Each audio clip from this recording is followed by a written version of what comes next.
Oke, bismillahirrahmanirrahim. Assalamualaikum warahmatullahi wabarakatuh. Apa kabar mahasiswa semua? Semoga senantiasa sehat, walafiat, dan bahagia, serta selalu bersyukur bagaimanapun kondisi kita. Oke, pada pertemuan kali ini kita sudah memasuki pertemuan ke-10 dan pertemuan ke-11. Seperti yang Ibu janjikan bahwa pertemuan kali ini kita akan membahas tentang teori ikatan valensi. Namun sebelum itu Ibu akan melengkapi penjelasan Ibu yang 2 minggu lalu karena waktu sinyalnya jelek, jadi penjelasannya belum selesai. Nah, mohon diperhatikan PPT yang sudah Ibu buat, dan apabila ada yang ingin ditanyakan, mari nanti kita diskusi setelah penjelasan dari video ini, gitu ya. Jadi part satunya Ibu menjelaskan, yang keduanya kita diskusi tanya jawab, yang ketiganya Ibu nanti akan memberikan soal-soal latihan untuk dikerjakan. Oke, Ibu share dulu videonya ya.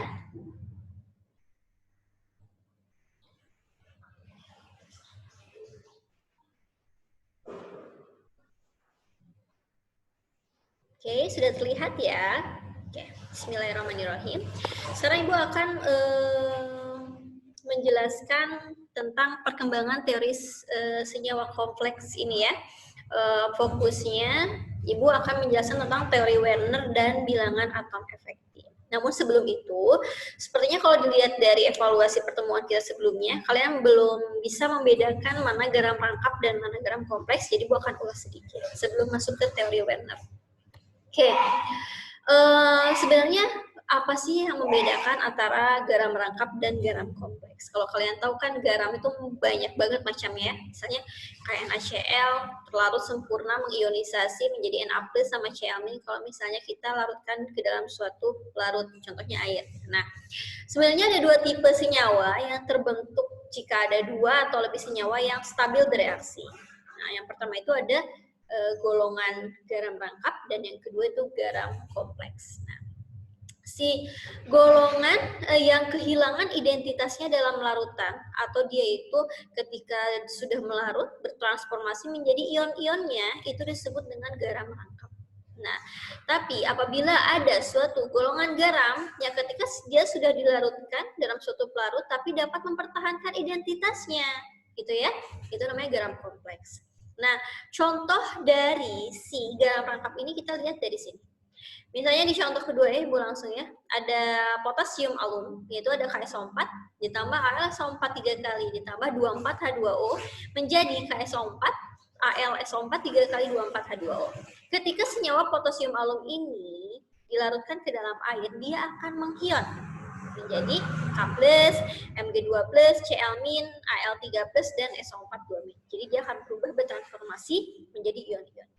Berbeda dengan contoh garam kompleks seperti tetramin cover 2 sulfat monohidrit atau potasium ferrocyanide.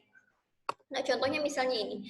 Ibu punya CuSO4 ditambah 4NH3 ditambah H2O menjadi CuSO4 4NH3 H2O. Nah, jadi kalau misalnya si garam ini dilarutkan ke dalam pelarutnya atau dalam bentuk air, dia akan tetap menjadi suatu senyawa yang kompleks atau mempertahankan identitasnya, membentuk senyawa yang masih berikatan koordinasi dengan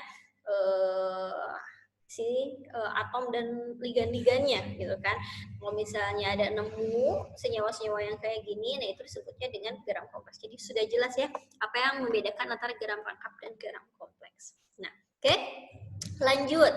Nah, melengkapi pertemuan yang kemarin, kita akan membahas tentang teori koordinasi Werner. Jadi seperti yang Ibu jelaskan bahwa teori koordinasi Werner ini sudah cukup maju, sudah cukup lengkap, cuma memang ada beberapa kelemahannya gitu ya. Nah, di Werner ini dia bisa menjelaskan bagaimana teori koordinasi ini berisomer, membentuk berbagai macam-macam ikatan. Namun tadi kelemahannya itu dia tidak bisa menjelaskan bagaimana sih proses ikatan antara atom pusat dan ligannya. Seperti contoh misalnya kita lihat di PPT ini.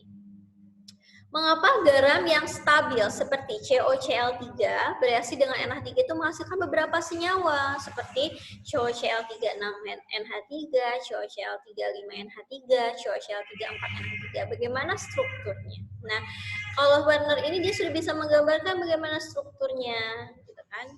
Nah, sekarang kita lihat nih. Ternyata ketika Werner tambahin nih perak nitrat itu kan sebenarnya AgNO3 ya, cuman diambilnya tuh Ag plusnya yang berlebih itu, kalau yang COCl36NH3 itu menghasilkan 3 GCl gitu. Terus yang reaksi keduanya menghasilkan 2 GCl, reaksi yang ketiganya menghasilkan 1 AgCl dengan warna yang berbeda-beda. Oh, pasti ini suatu senyawa yang memang rumusnya juga berbeda-beda, bentuknya berbeda-beda gitu kan, dapat diidentifikasi dari sana. Nah, kita lihat di sini. Ternyata, nah Werner ini bisa menghasilkan asumsi gitu ya, bahwa memang di dalam senyawa koordinasi itu terdapat adanya valensi primer dan valensi sekunder. Gitu. Apa sih bedanya? Kalau misalnya valensi primer, yaitu valensi yang bersifat tidak terarah atau non-directional. Valensi primer merupakan jumlah muatan pada ion kompleksnya. Jadi muatannya berapa? Nanti Ibu jelaskan. Sedangkan valensi sekunder itu bersifat terarah atau directional, sehingga ion kompleks memiliki bentuk tertentu. Ini loh yang menyebabkan ion kompleks itu punya bentuk tertentu, linier, heksagonal, dan sebagainya. Jadi jumlah valensi sekunder itu sama kayak jumlah atom ligan yang terkoordinasi. Seperti yang Ibu jelaskan minggu lalu bahwa valensi sekunder itu sama kayak bilangan koordinasinya. Berapa jumlah yang terikat ke atom pusatnya. Kita lihat ya di contoh ini. Kita punya CO NH3 5 kali, terus ada 3 Cl-. Kalau misalnya ada atom yang langsung terikat, gitu ya, atau ada senyawa yang langsung terikat ke atom pusat, itu kan disebutnya apa? Disebutnya bilangan koordinasi ya. Ini yang disebut dengan valensi sekunder. Sedangkan yang di luar itu adalah valensi primer. Sehingga di sini valensi primernya yang mana? Ya 3 Cl ini. Valensi sekundernya yang mana? Yang terikat langsung ke CO 6NH3. Nah, tapi akan berbeda hasilnya jika NH3 ini disubstitusi oleh Cl dari sini. Contohnya di sini, NH3-nya akan berkurang menjadi 5. Cl-nya akan masuk, di sininya berkurang. Maka, kalau ditanya dengan komposisi seperti ini, berapakah valensi primernya? Ya tadi, 2 Cl-. Sedangkan yang terikat langsung, berapakah valensi sekundernya? Kita hitung. NH3-nya ada 5, dan Cl-nya ada 1. Jadi, di teori Werner ini, kalian harus bisa ngebedain mana valensi primer dan valensi sekunder. Oke, nah di sini katanya berdasarkan pengamatan tersebut, nah Werner merumuskan senyawa M NH3 5 kali X3 gitu, dimana M itu Cr, X itu adalah CO, M itu adalah C atau pusatnya Cl atau CO, X itu adalah Cl, Br, dan lain-lain. Berasal dari M NH3 6 kali X3 yang dihasilkan satu molekul amonia. Gitu. Jadi karena terus-terusan tereduksi atau disubstitusi tadi. Misalnya kayak gini nih, asalkan CO NH3 6 kali Cl3, gitu kan? NH3-nya tadi disubstitusi, Cl-nya masuk, jadi CO NH3 5 kali Cl, di sini Cl2 berkurang. Di sini CO NH3 4 kali disubstitusi lagi, jadi di sininya Cl2 masuk lagi kan, di sininya Cl, sehingga berperan mirip seperti Cl pada kloroetana, tidak dianggap sebagai ion. Gitu. Kalau misalnya yang ini. Tapi kalau misalnya yang di luarnya, ya kayak gini, yang warna merah bertindak sebagai ion bebas sehingga bisa diendapkan. Kalau misalnya kita tambahin perak nitrat pada suhu kamar tadi. Jadi kalau misalnya kita tambahin perak nitrat ini nih, AgNO3, maka si Cl-Cl tadi yang ada di luar itu bisa diendapkan bersama Ag plusnya. Gitu. Jadi sekarang pahami dulu, kalau misalnya ada yang nggak paham, kalian catat di detik berapa, terus kalian bisa tanyakan ke Ibu. Nah, di sini postulat Werner pada deretan senyawa kobalt dengan bilangan koordinasi sejumlah 6 katanya, dan ketika molekul amonia disubstitusi dengan ion klorida, maka ion klorida akan lebih cenderung berikatan kovalen daripada berlaku sebagai ion klorida yang bebas. Jadi ion kloridanya bisa diendapkan, yang tersubstitusinya itu akan terikat secara ikatan koordinasi dengan si atom pusatnya.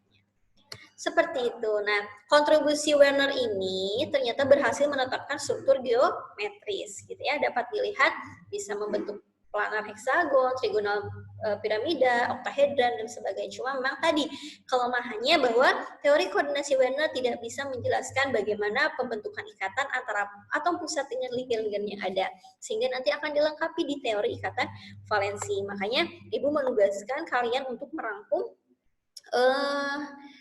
hibridisasi dulu bentuk molekul dari kimia koordinasi biar nyambung ketika Ibu menjelaskan, karena kebetulan kalian belum belajar kimia anorganik ya, jadi harus banyak baca seperti itu. Oke, Nah, setelah Werner ternyata ada nih terakhir tentang teori Sidgwick. Kalau teori Sidgwick ini dia menjelaskan tentang kestabilan suatu senyawa kompleks yang berasal dari awal mulanya itu teori Lewis tahun 1916.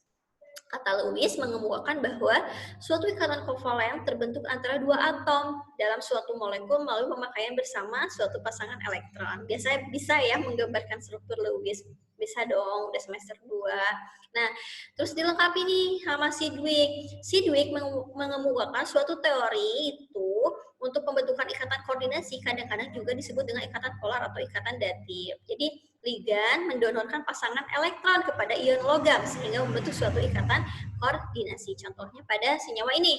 Nah, jadi ingat ya, ada atom pusat, ada ligan.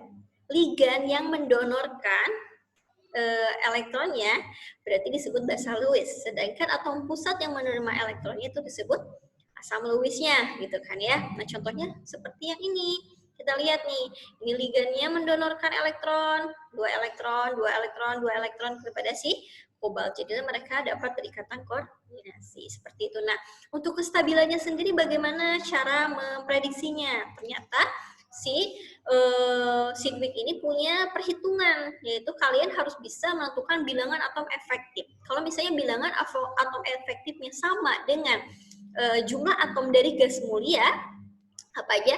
Heboh negeri Arab karena serangan ranjau, ya, helium, neon, krypton, xenon, argon dan sebagainya. Nah, itu dianggap stabil, kata si Sidgwick tadi. Meskipun pada kelemahannya tidak semua, ternyata ada yang memang tidak mengikuti aturan gas mulia atau tidak sama dengan gas mulia, tapi dia stabil. Nanti aku akan jelaskan lagi. Nah, cara menghitungnya bagaimana? Sekarang kita lihat di sini. Aturan bilangan atom efektif ini sebenarnya macam-macam cara ngitungnya, cuman kita ambil salah satu contoh. Misalnya Z kurang X ditambah N dikali Y. Z itu adalah nomor atom pusat. Nah, X itu tingkat oksidasi atau muatannya, gitu ya. Jadi ada yang plus, ada negatif kan, itu bisa dilihat ya. Misalkan ada CO2+, nah itu muatannya. Kalau N apa? N ini jumlah ligan, ada berapa? Dan Y itu menentukan jumlah elektron yang disumbangkan oleh suatu ligan. Contohnya misalnya kayak NH3. NH3 itu kan berapa elektron sih yang disumbangkan sepasang kan? Berarti ada 2 elektron. Oke? Contoh, sekarang kita lihat ya. Misalnya ibu punya senyawa kompleks dari senyawa ion kompleks dari kobalt NH3 6 kali 13. Gitu ya. Jadi heksaamina kobalt 3 gitu kan. Di sini kobalt itu kan dia punya nomor atom 27. Tulis 27 di sini. Muatannya ternyata ada 3 plus dikurangi 3. Kalau misalnya negatif gimana, Bu? Ya berarti tinggal ditambahkan, negatif dikali negatif kan jadi positif. Ditambah 6. 6 dari mana? Lihat NH3-nya ada berapa? Ada 6. Dikali 2. 2 dari mana?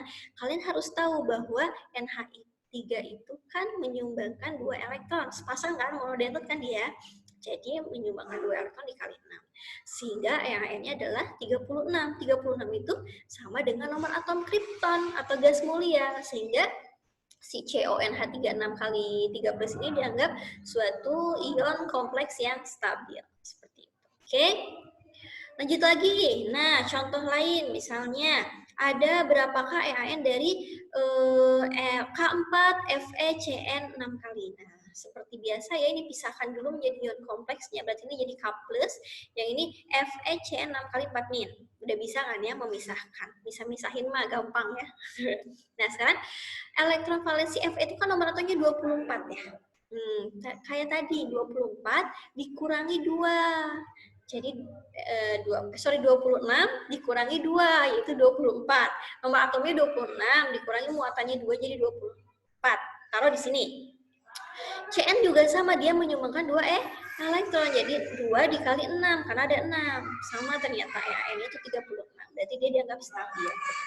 Nah, di sini ada latihan. Kalian coba mengerjakan latihan berapakah EAN dari PT NH32 kali CH4 dan COCH4 2 min. Sebenarnya ini ada di buku ya, panduannya di buku hitamnya Profesor Effendi halaman 94. Nah, di sana coba dihitung gitu ya, dan dilihat apa sih kelemahan dari si teori Sidgwick ini. Oke?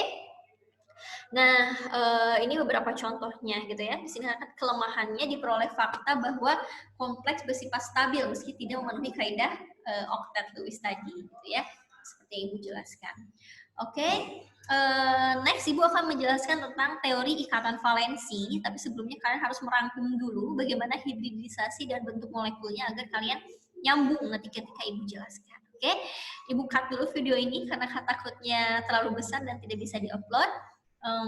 Oke, semoga kalian paham dan apabila belum paham silahkan ditulis pertanyaannya di kolom komentar di e-learning ini. Oke, terima kasih atas perhatiannya. Sampai jumpa di video selanjutnya. Wassalamualaikum warahmatullahi wabarakatuh.